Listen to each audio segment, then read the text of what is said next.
where do you see the future? So what do you see? There's so many disruptions in your world. A lot of them are probably AI-driven disruptions, right? So the business is constantly challenged.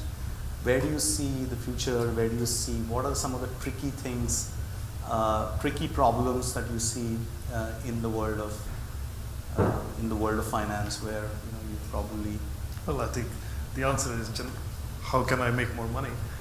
Is for an investment firm, that's the biggest thing, right? How they can make money, and that is where the secret sauce is ultimately, is how do they do better for the customers, and the customer is investing because they want a better future. And for that is where again AI becomes interesting, because for a lot of people it means I need to create that model which has 95% accuracy.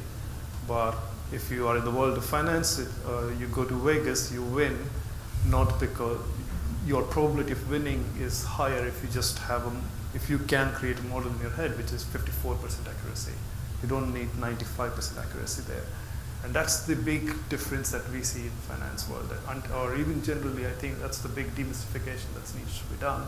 It's not about building that sexy neural network always. It's also about saying how can we generate that better outcome faster.